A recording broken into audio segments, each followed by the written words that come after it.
Okay, this is the whole story. Outside of the korban, outside of that is known this outer courtyard of the outer courtyard of the Beit HaMikdash is known as what? Does anybody know? Chatzer, but it's called the Ezrat Nashim. Why was it called the Ezrat Nashim? Anybody know? Because women couldn't pass any forward. Right. It's not because it was only for women, but it was because women could go in there also, and they couldn't go further than that. The women could come into the Beit HaMikdash, come into the Azara, but they can only go as far as the outer courtyard. Men could go how much further in? Just a little bit. After that, they said, men, not for you either. Who could go up? Who could go from the Mizbeach and further? Only the Kohanim. Only the Kohanim. Leviim also there's a section that they were allowed. Okay? And after that, Kohanim could go into the Beit HaMikdash, and right opposite, right over here, right over there, where that funny tower is, okay? Only one guy was allowed to go there. Kohen Gadol. And when? Only on Yom Kippur. Okay, so that's the layout facing us right here. Okay? Now. So I have a question. Yes.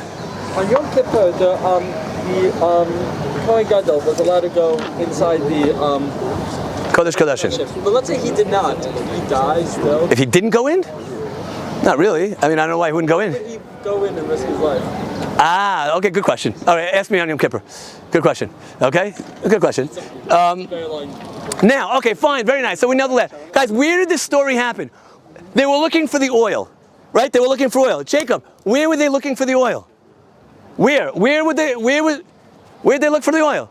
They got, first of all, why do they have oil up there? What's the oil for? The Norah, also for the Menachot. Where were they looking for the oil? Guys, look at the map. Where were they looking for the oil? The southern gate. What? The southern gate. The southern gate. Chamber of the oil, of the house of oil. Oh, chamber of the house of oils. Guys, you see that? In the Ezrat Nashim, in the corner of the Ezrat Nashim, in the four corners, there are different chambers. There is chamber of woodshed. What's the chamber of the woodshed?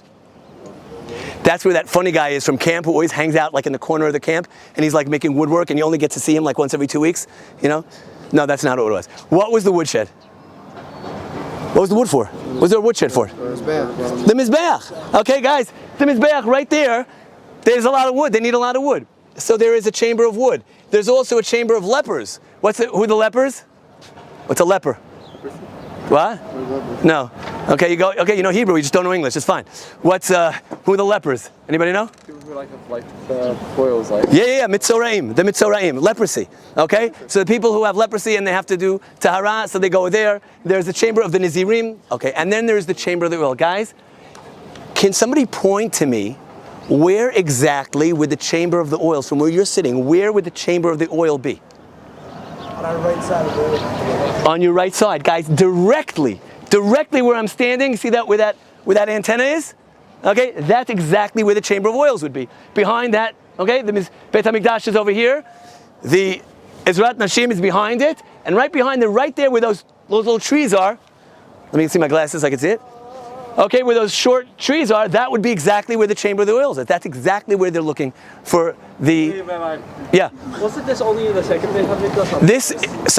This story was in the second Beit HaMikdash. Now the truth is that what you have, the map that we have here, is the map of the Beit HaMikdash of Herod's time, which was built after the Chashmonaim, but the layout was probably the same. Okay, so the chamber of oils, exactly where they're looking for the shemen, it was right there. That's where they were looking. If you put on a telescope, maybe you could look yourself and see if there's any oil left. Okay. Yeah. How did the Greeks make it pasul? What did they do to it? Okay. First of all, anybody who touches it, okay, a Greek touching it, or non-Jew touching the oil, that would make it pasul. What?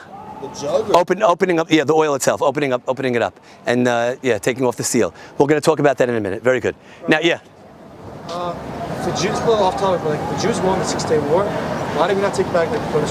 Oh, this is on video, so I can't answer that question in public. Okay, that's a very good question. 6-Day War, what we did. Yeah, we should have burnt. Okay. Yeah. All right. Okay. Now we all know that story, but the truth is, when we all know the story and we all sing about it. So Bezrat Hashem, tomorrow night we're going to sing. Can you turn the page a second? Anybody know these words? נקבצו עליי אווזי בימי חשמנים ופרצו חומות מגדלי. Can you hear me? ומנותר קנקנים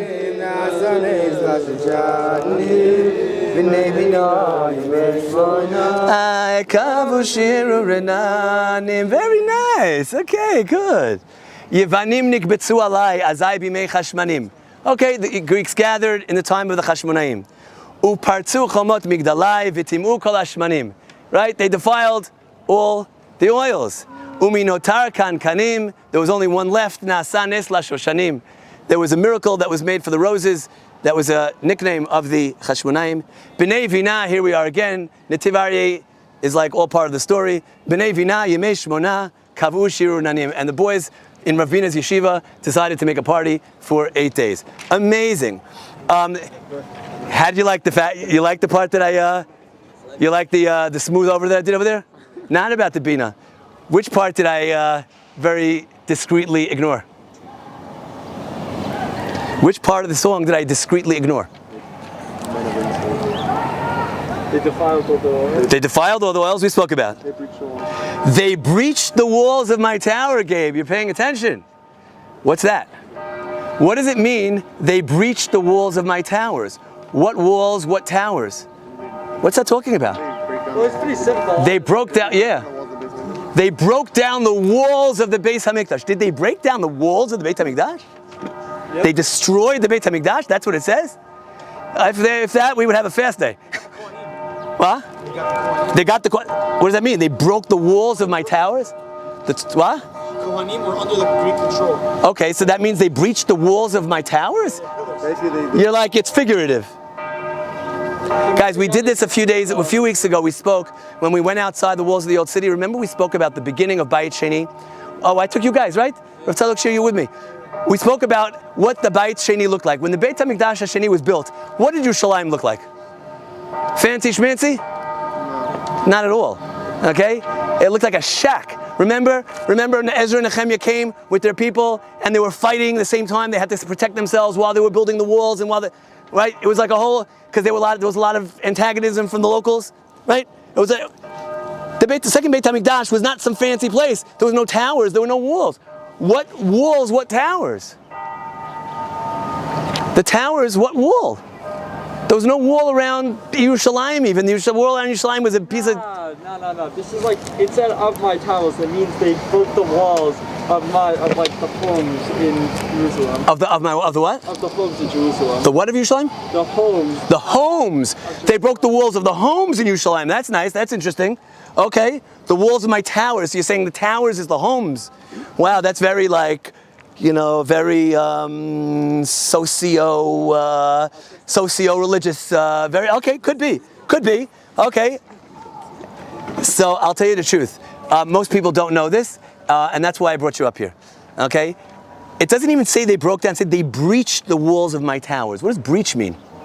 They got in. Yeah, breach just means to make a hole in it. What walls, what towers? Take a look at this. Number 3 over here, you have Mishnah and Masechet Midot. Now, Masechet Midot is very interesting. Masechet Midot, anybody know what it's about? Wait, what? What is Masechet Midot? What is it all about? It's about Midos. It's about Midos. So Masechet Midot is the book that you want to read if you want to learn how to be like Eitan Aziz. Actually, no. Interesting. If you want to be like Eitan Aziz, you read what book? Yabia Omer. You read Mesilat Yesharim. You read Igeret HaRamban, right? Or you just hang out with Eitan.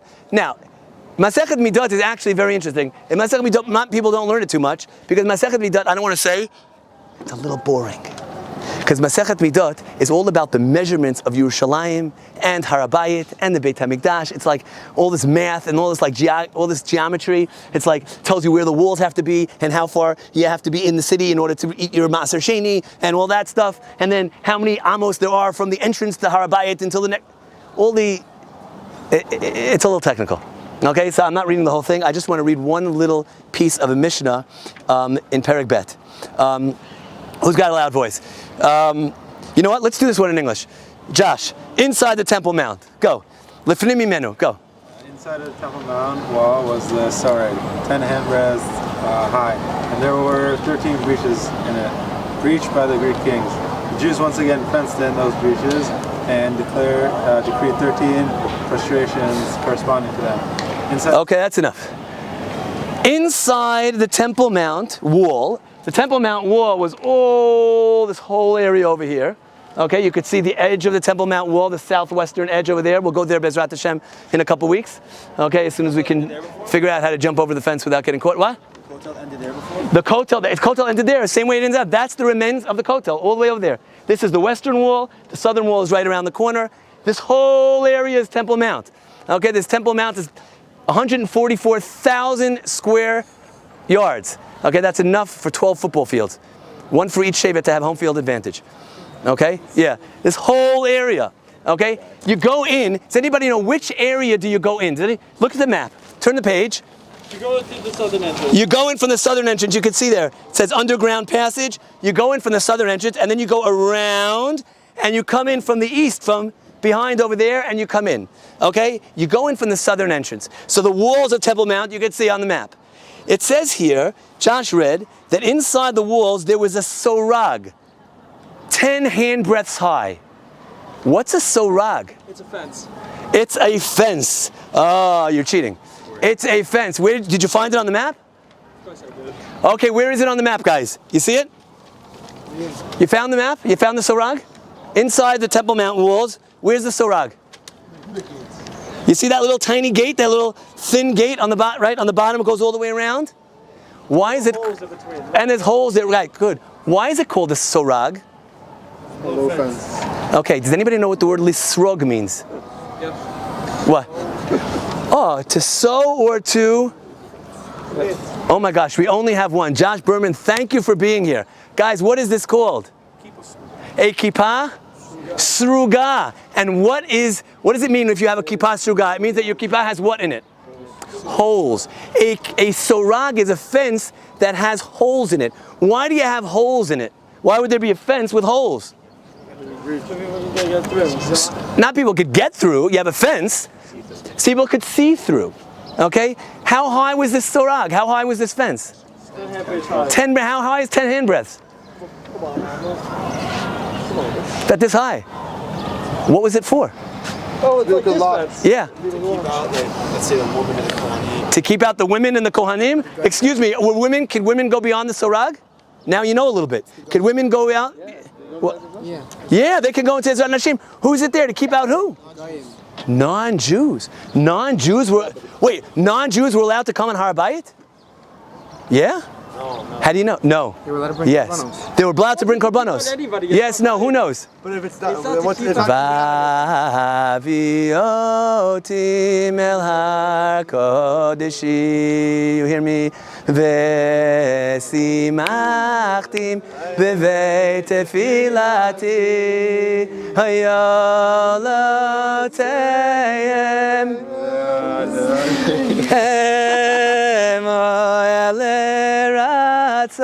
now, here comes it. Mizbechi. Why? Ki beiti beit tefila ikar. Here it comes. Le chol ha'amim.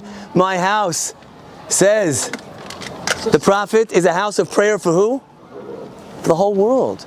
In fact, Shlomo HaMelech, when he dedicates the first Beit HaMikdash, he tells HaKadosh Baruch Hu, he says, listen, if a Jew brings a korban and he comes here and he tries, and he prays, God, listen to him if he deserves it, right? If a non-Jew comes and brings a korban, says Shlomo HaMelech, listen to him No matter what. no matter what. It's a good question, why? Okay, but non-Jews are allowed to come here. Non-Jews came here all the time. Okay, they brought korbanot. Non-Jews were allowed to come. They were allowed to come through the southern wall, through the southern gate. They can come into Har Bayit, and when they get to the sorag, what happens? Stop. Up until that sorag, up until that fence. Okay? Now, you want to hear the coolest thing? Look what we found a couple of years ago. First of all, where would the sorag be? Where we're standing, where would it be? This is the Beit HaMikdash, okay? This is the Azara right behind it. The sarag would be right. See that little pointy tree? Okay, the pointy tree. Right around there would be the sarag, going that way, whoop, and all the way around. There we go. Straight. The sarag, you see it all four sides. Okay, here we are. Now, why couldn't a non-Jew go past the sarag? Because they didn't want them to get to the oil. Okay. Yeah. So interesting, look at this. A couple of years ago, right behind those trees, they found this. Okay? You have it on the bottom of your page. Now, I'll be honest with you this time, the original actually is not in my home. Okay? The original I donated to the Israel Museum, so you can see it on, yeah. There's actually two copies. One of them is in is a museum in Turkey, and the other one, which is a little bit smaller, is in the Israel Museum. So I just felt everybody should be able to see it. They shouldn't just leave it in my home. And what does it say? And what does it say? What does it say? Greek. Oh, it's Greek. How do you know? You're probably part of a fraternity. Okay, very good. Okay, can anybody read the Greek? Fraternity? That's an inappropriate. I know, right? Does anybody know? Can anybody read what it says in Greek? It's not that clear over there. It's not that clear. Oh, otherwise you'd be able to read it. Yeah. Okay, should I read it for you? Does anybody have any idea what it says? Josh, you have any ideas? It says, "Welcome all Gentilum. Do not pass them beyond them this point them." Did everybody get that? What? It says, non-Jews don't. Ah, very good. Actually, if you want the very boring translation, I think I have it over here. 1 second. Yeah, exactly. 1 second. 1 second. Oh, I didn't bring it. Oh, it's on. Okay, it's actually in Roman and in Greek. I don't have it on my phone, but you guys, I'll send it to you. I'll send it to you later. Yeah. If the gates were very low, why did the Greeks have to breach the gates? Very nice. If the gates were low, then why did the Greeks have to breach the gates? They could just woo, yeah. What was the whole point of the Greeks breaching these gates? Like, oh, we could get in. We're not Jews, and we could get past this. Guys, now let's talk about Chanukah. What is the symbol of an assimilated Jew today? What is the symbol of an assimilated Jew? Really sunny. What does an assimilated Jew have in his house around this time of year?